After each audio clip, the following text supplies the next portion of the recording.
Terima kasih ya Tuhan. You are so good. Kau begitu baik ya Bapa. Awesome. Pagi hari ini saya ingin share untuk akhir daripada COVID. Masih ingat bagaimana kita bisa mengalahkan the spirit of COVID ini yang ada di seluruh dunia. Dan saya percaya bahwa setiap Anda diajak untuk mengalami kuasa daripada Tuhan ya. I turn on my music. So, C dari kata Christ Center, kita diajak untuk kembali kepada kehidupan sentra daripada Kristus, sehingga kita nggak terlalu banyak miisme, nggak terlalu banyak semuanya mi, tapi kita diajak untuk mulai kepada Christ Center, ajaran Kristus. Kalau kita summary, love God, kasih Tuhan dengan segenap hatimu, love your neighbor as you love yourself. That's the Christ Center. Itu adalah hukum utama yang Kristus ajarkan untuk kita semuanya. Lalu membicarakan obedience, pada waktu Anda hidup dalam ketaatan, kita percaya bahwa kalau kita mengasihi Tuhan, we love Him. If you love me, obey me. Obedience is better than sacrifice. And then kita menyadari bahwa obedience is the language of love. Lalu kita bicara tentang V, vulnerability, brokenness, kerentanan. Jumat ini jam 9 saya akan bicara tentang kerentanan dalam ibadah khusus Jumat Agung. Bagaimana Kristus mengalami perjuangan yang sangat berat sekali, dan bagaimana perjuangan Dia ini membuat Anda dan saya boleh mengalami kehidupan yang tidak saat isi saja, tapi kehidupan kekal. So, text your friend, ajak teman-teman Anda, yuk watch IFJF Jakarta YouTube untuk ibadah Jumat Agung ini. A brokenness. Tuhan tuh hobinya mengkoleksi manusia-manusia yang hancur, seperti Anda dan saya. Lalu kita membicarakan tentang intentionality, niat. Yuk kita menghitung-hitung, minta Tuhan mengajar kita hitung hari-hari ini. Karena hari-hari ini jahat. Kita bukan petinju sembarangan, tapi kita diajak untuk dalam kehidupan kita, untuk kita percaya bahwa Tuhan mau untuk kita sebagai petinju yang mengarahkan kehidupan kita dengan baik. Intentional, keniatan. Nah, hari ini saya akan mengakhiri dalam COVID ini, yaitu yaitu disciple. Semua katakan disciple. Dan disciple maker, menjadi murid dan pembuat murid. Menjadi murid dan pembuat murid. Semalam Tuhan kasih saya satu ayat yang wow. Saya nggak pernah ngelihat roh discipleship ini seperti ini. Saya nggak pernah ngelihat bagaimana roh murid dan roh orang yang mau memuridkan. Bagaimana kehidupan gereja mula-mula ini dan kehidupan murid-murid daripada Tuhan Yesus Kristus. Yuk kita buka dalam Kisah Rasul 17 ayat yang ke-6. Kisah Rasul 17 ayat yang ke-36. Saya bacakan 36b ya. Those who have turned the world upside down have come here too. Katakan ini. Orang-orang yang mengacaukan seluruh dunia telah datang juga kemari. Orang-orang yang mengacaukan seluruh dunia telah datang juga kemari. Hari-hari ini kita diliputi adalah virus-virus yang mengacaukan dunia telah datang di setiap negara, setiap kota, setiap kecamatan, setiap kabupaten. Semalam saya sampai jam 12:30, saya lihat wow, ini kok orang bisa demikian ya. Ini menceritakan kehidupan cuma dua orang, Paulus dan Silas. Kalau Anda baca ayat 6, ketika mereka tidak menemukan keduanya, mereka menyeret Jason dan beberapa saudara ke hadapan pembesar-pembesar kota sambil berteriak, they crying out, those who have turned the world upside down have come here too. Orang-orang Yahudi, Farisi takut dengan Paulus dan Silas karena mereka mengajarkan kebenaran, the truth. Mereka melepaskan pola-pola pikiran agamawi. Saya bayangkan seperti spirit virus COVID-19. Kalau udah datang ke kotanya di lockdown, social distancing, jarak 3 meter, gak boleh keluar rumah. Ini virus ini mengacaukan. Saya bayangkan ini virus ini, wow, seperti spirit of discipleship movement. Roh yang bekerja di dalam murid-murid Tuhan Yesus. Doa saya, roh ini juga boleh terus hinggap, stay, menular dalam hidup saya dan hidup saudara. Ya kan? Kalau Anda perhatikan dalam pasal-pasal sebelumnya, ambil contoh pasal 16 ayat 24. Ini pada waktu Paulus membawa kabar baik Injil Yesus Kristus, when he preach Christ Center, orang-orang Yahudi, ahli-ahli Farisi panik benar. Ya kan? Orang agamawi panik. Karena ajaran Kristus memberikan kita untuk langsung connect with God. Bukan connect dengan agamawi, bukan connect dengan ritual, bukan connect dengan program-program manusia, tapi diajak untuk spirit kita connect with Him and make disciple. Kalau kita lihat dalam Kisah Rasul 16 ayat 24, tetapi kira-kira tengah malam Paulus dan Silas berdoa menyanyikan puji-pujian kepada Allah. Dan orang-orang hukuman lain mendengarkan mereka. Ini mereka habis menyampaikan kabar baik, Paulus Silas di penjara di Filipi. Nah, di tengah penjara dia nggak, aduh kenapa aku di penjara ya. So I encourage you, kalau Anda mungkin kurang enak badan, mungkin Anda dikenakan COVID-19 plus. It's okay, God can heal you. Anda nggak usah self-pity, Anda nggak bisa bermain drama, waduh aku kenapa gini dan sebagainya. Make sure tidak ada tuduhan bagi Anda, kita semua yang di dalam Yesus Kristus. Paulus Silas juga sama ini teman-teman. Dia di penjara. Tapi waktu dia di penjara, Silas, Paulus berdoa, menyanyikan pujian. I sing out the song in moment like this kepada Allah. Orang-orang hukuman lain mendengarkan mereka. Akan tetapi terjadilah gempa bumi yang hebat, sehingga sendi-sendi penjara itu goyah. Seketika itu juga terbukalah semua pintu dan terlepaslah belenggu-belenggu mereka semuanya.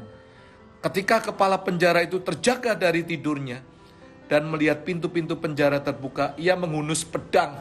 Ini kepala penjaranya mau bunuh diri. Karena ia menyangka bahwa orang-orang hukuman itu telah melarikan diri. Tetapi Paulus berseru dengan suara yang nyaring, "Hey, don't kill yourself, jangan celakakan dirimu. Kami masih ada di sini." Lalu kepala penjara itu masuk dengan gemetar. Lalu tersungkur ia di depan Paulus dan Silas. Anda tahu akhirnya seluruh kepala penjara itu mengalami keselamatan. Dia tanya, "Tuan-tuan, apakah yang harus aku perbuat supaya aku selamat?" Jawab mereka, "Percayalah kepada Tuhan Yesus dan engkau akan selamat, engkau dan seisi rumahmu." Tadi pagi saya bangun kurang lebih jam 6. Saya renungkan ini. Wow, radikal ya. Spirit yang sangat radikal. DNA murid-murid Yesus Kristus. Saya berdoa supaya lewat COVID-19 ini kita bisa belajar.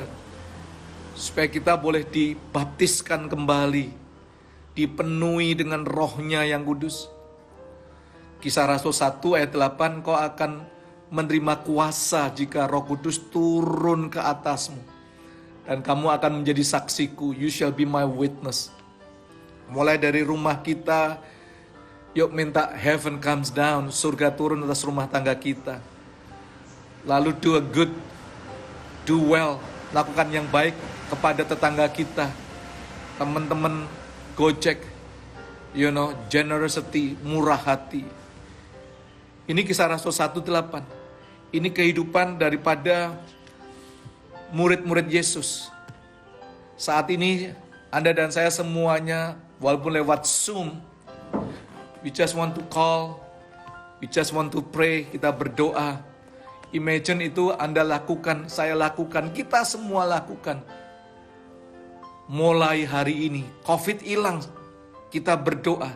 Tapi spirit, the movement penginjilan, the movement membawa kabar baik, the movement melakukan hal-hal yang baik, mengasihi tetangga kita seperti diri kita.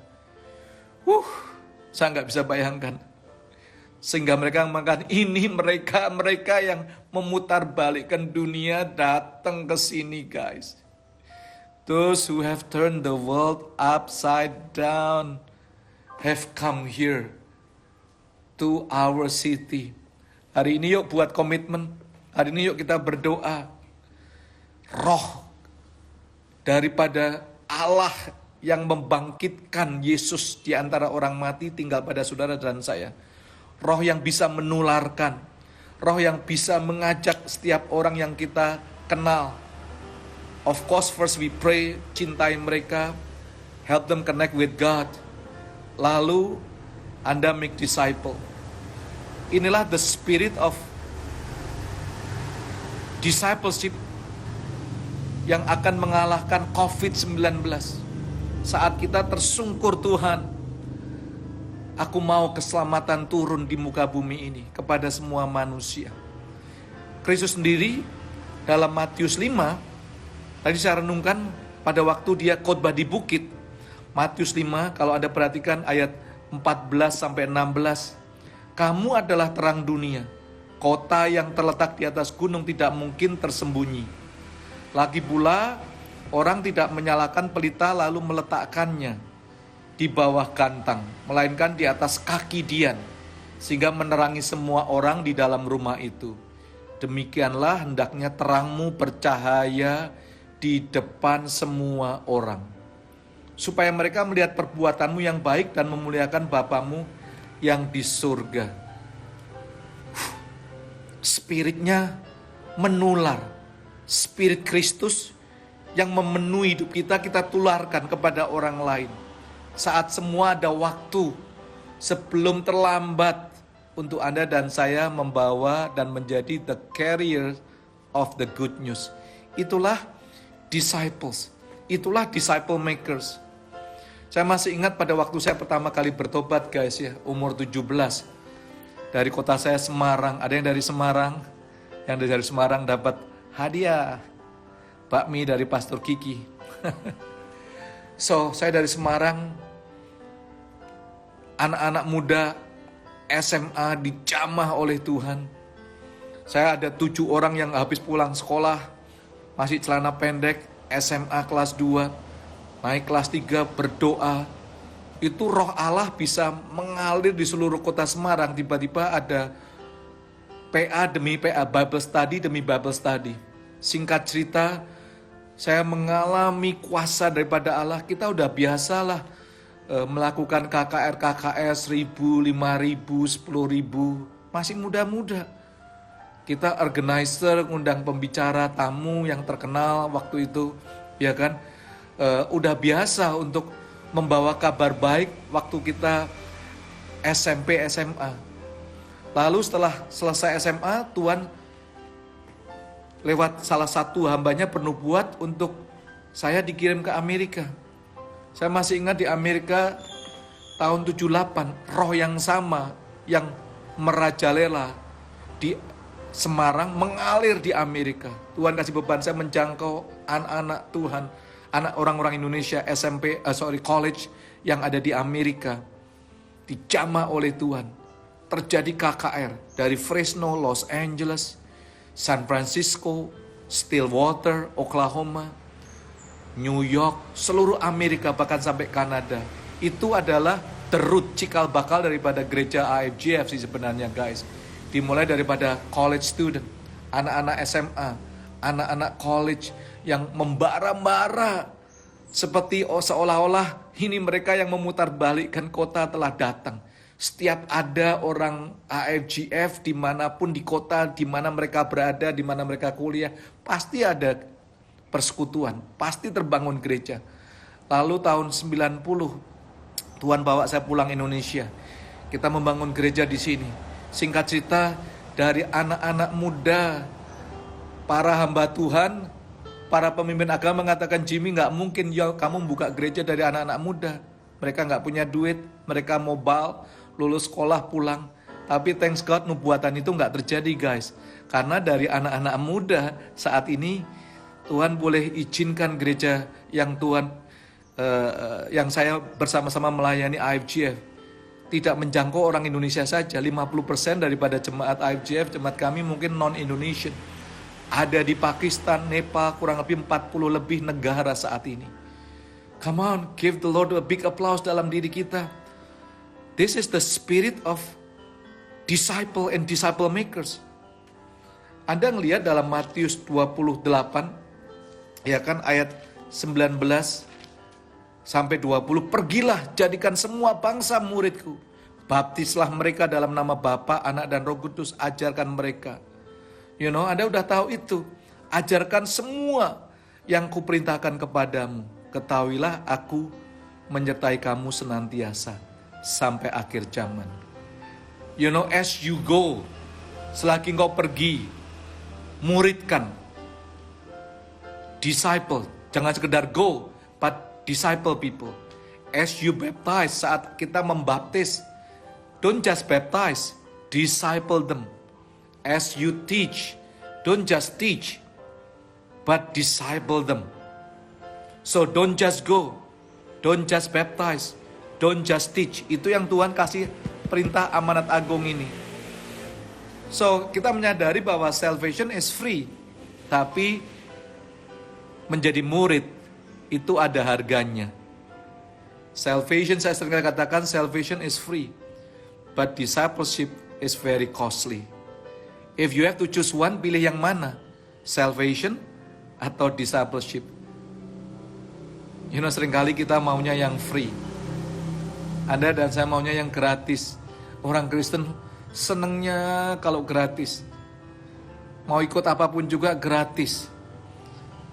Saya sih bukan kepingin ya, menurut saya juga, saya sudah diberikan Tuhan roh generous. Tapi kadang-kadang kalau lihat di gereja semuanya mau gratis. That spirit kadang-kadang kita tidak menghargai apa yang Tuhan berikan kepada kita. Salvation memang dikerjakan oleh Kristus semuanya. Tapi untuk follow Him, untuk mengikuti Dia menjadi murid, Anda harus sangkal diri Anda, pikul salib, baru kita diajak untuk ikut Dia. So pagi hari ini, ayo mengakhiri akronim COVID ini. Kita bisa minta Tuhan, baptiskan aku dengan roh-Mu yang kudus. Jadikan aku murid-murid-Mu yang memutarbalikkan kota di mana aku ada. Dengan Injil daripada Yesus Kristus ini, guys. So what is the point today? Tuliskan ini. I think the gospel of Jesus is a discipleship gospel. Saya ulangi ya. The gospel of Jesus is a discipleship gospel. Jadi Injil, kabar baik daripada Yesus Kristus adalah Injil pemuritan. That's my declaration. The gospel of Jesus is a discipleship gospel. Ya, ada orang ngomong prosperity gospel, grace gospel, reform gospel. Mereka bisa katakan gospel embel-embel apalah. It's okay. But for me, I believe in the full gospel. Injil yang utuh. Gak usah dikasih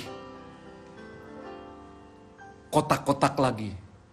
Karena Injil, the gospel of Jesus, is a discipleship gospel. Kasih saya 2 menit lagi.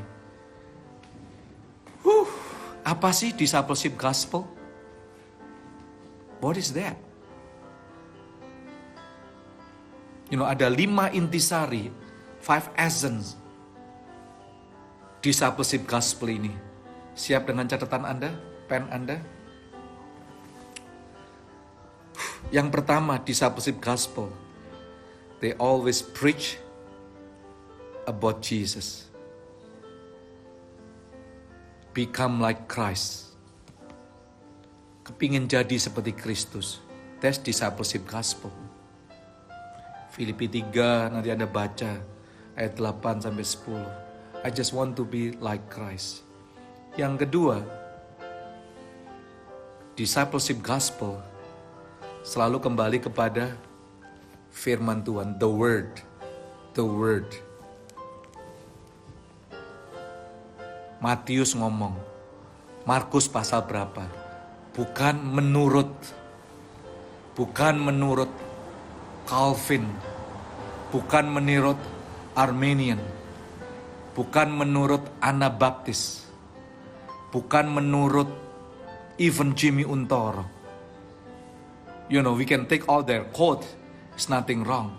Tapi yuk, menurut firman ini, the word. So, belajar to know the word and live by the word. Kenali firman dan hidup dalam firman. That's the discipleship gospel. Yang ketiga, intisari, the essence of discipleship gospel. Anda tahu kalau orang itu hidup di dalam Injil pemuritan. Kalau orang itu dalam discipleship gospel, orang itu ditanam di dalam komunitas. We live in the communities. It can be a small group, it can be quote-unquote gereja mungkin. Dalam gereja kami, gereja saya, I Care. You must be planted in I Care. Anda harus punya komunitas.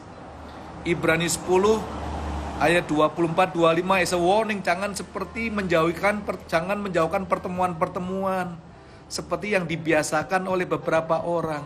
Jangan katakan me and Jesus okay. No. Anda perlu sebuah komunitas. Ini penting sekali. Yang keempat, discipleship gospel selalu mempunyai penekanan. Roh saya dan Anda diajak untuk selalu memikirkan mereka yang terhilang, the lost. You know, kemarin guru saya, mentor Ken Molman, memberikan pengajaran is a gold. You can take a look dalam YouTube IFJF Jakarta. You know, there's a lost sheep, domba yang terhilang. 99 ditinggalkan, cari satu. Koin yang terhilang, anak yang terhilang. Every discipleship gospel, which is the gospel of Jesus, selalu mengajak kita untuk mencari mereka yang terhilang.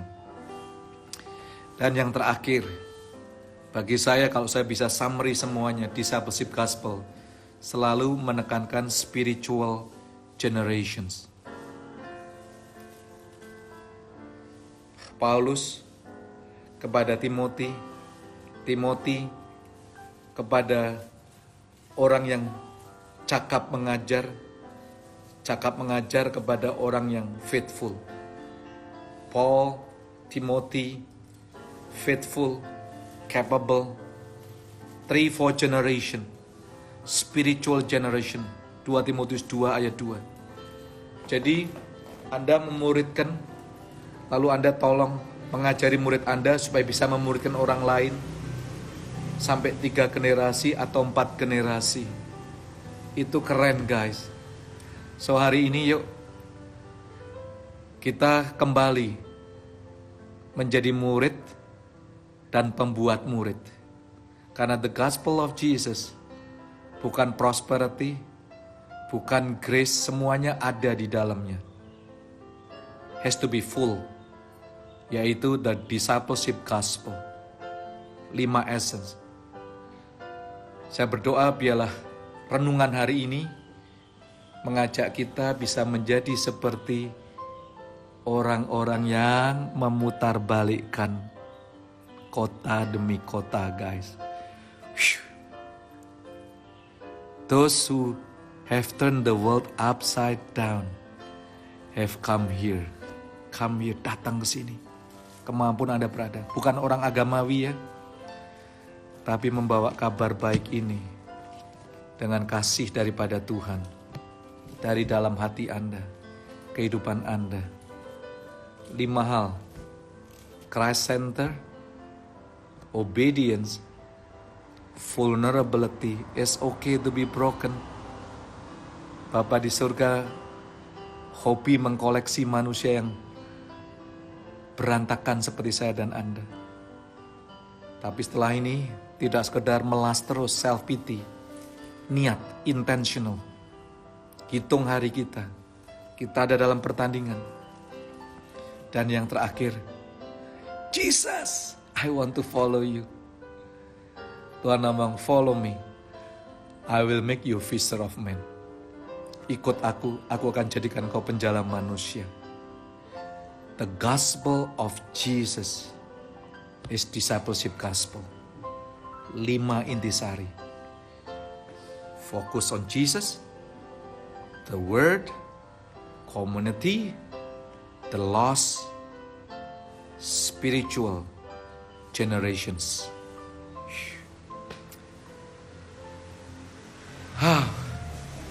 I wish I can share more. Tapi yuk kita renungkan ini bersama-sama. Kita berdoa. Bapa Surgawi, terima kasih. Hari ini ya Bapa, berikan pada kami roh-Mu itu kembali. Roh yang radikal, boleh menularkan, tulari aku Tuhan.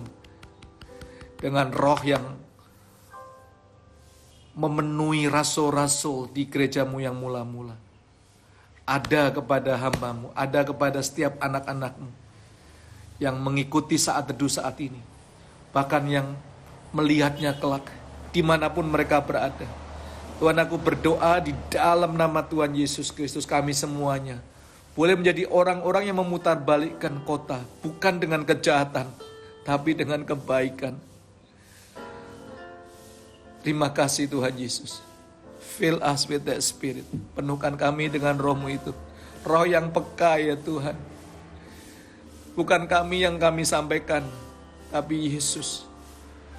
Bukan kegagahan kami yang kami beritakan, melainkan firman-Mu. Tuhan, tanam kami dalam sebuah komunitas yang memberikan pada kami kehidupan. Kami bisa share kelemahan kami, saling mendoakan, saling menguatkan. Kuduskan komunitas demi komunitas, I care demi I care. Ajar kami untuk mencintai dan mencari yang terhilang. Sehingga kami boleh punya anak-anak, cucu-cucu rohani kami ya Tuhan. Seperti Paulus kepada Timothy, kepada orang yang setia dan cakap mengajar. Terima kasih ya Bapa. I pray for every one of us will have that spirit, oh God. Terima kasih ya Tuhan. Dalam nama Tuhan Yesus Kristus. Semua yang percaya katakan, amin, amin, amin, amin.